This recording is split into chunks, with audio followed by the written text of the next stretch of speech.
नवरात्रि के 8वें दिन माँ गौरी की पूजा की जाती है।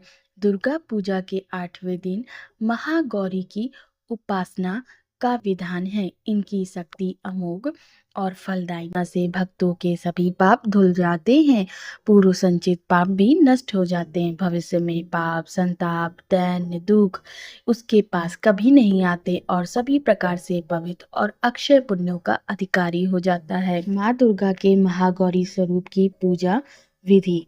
अष्टमी के दिन महिलाएं अपने सुहाग के लिए देवी माँ को चुनरी भेंट करती हैं। सबसे पहले लकड़ी की चौकी पर या मंदिर में महागौरी की मूर्ति या तस्वीर स्थापित करें। चौकी पर सफेद वस्त्र बिछाकर महागौरी यंत्र रखें। यंत्र की स्थापना करें।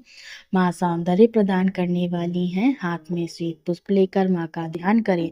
अष्टमी के दिन कन्या पूजन करना श्रेष्ठ माना जाता है। कन्याओं की संख्या 9 होनी चाहिए, नहीं तो 2 कन्याओं की भी पूजा कर सकते हैं। कन्याओं की आयु 2 साल से ऊपर और 10 साल से अधिक ना हो। भोजन कराने के बाद कन्याओं को दक्षिणा देनी चाहिए।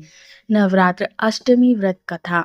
भगवान शिव को पति रूप में पाने के लिए देवी ने कठोर तपस्या की थी, जिससे उनका शरीर काला पड़ गया था। देवी की तपस्या से प्रसन्न होकर भगवान इन्हें स्वीकार करते हैं और शिव जी इनके शरीर को गंगा जल से धोते हैं। तब देवी विद्युत के समान अत्यंत कांतिमान और गौर वर्ण की हो जाती हैं।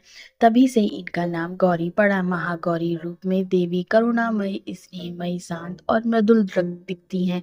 एक सिंह काफी भूखा था। वह भोजन की तलाश में वहां पहुंचा जहां देवी उमा तपस्या कर रही थी। देवी को देखकर सिंह की भूख बढ़ गई, परंतु वह देवी के तपस्या से उठने का इंतजार करते हुए वहीं बैठ गया। इस इंतजार में वह काफी कमजोर हो गया।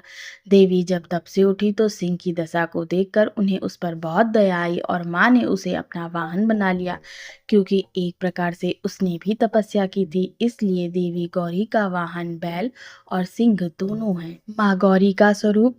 माता महागौरी की आयु 8 वर्ष मानी गई है। इनकी 4 भुजाएं हैं, जिनमें एक हाथ में त्रिशूल है, दूसरे हाथ से अभय मुद्रा में है, तीसरे हाथ में डमरू सुशोभित है और चौथा हाथ वर मुद्रा में। इनका वाहन वृष है। नवरात्रि की अष्टमी तिथि को माँ महागौरी की पूजा का महात्म्य है। मान्यता है कि भक्ति और श्रद्धा पूर्वक माता की पूजा करने से भक्त के घर में सुख शांति बनी रहती है और उसके यहाँ माता अन्नपूर्णा स्वरूप होती है। उस दिन माता की पूजा में कन्या पूजन और उनके सम्मान का विधान है।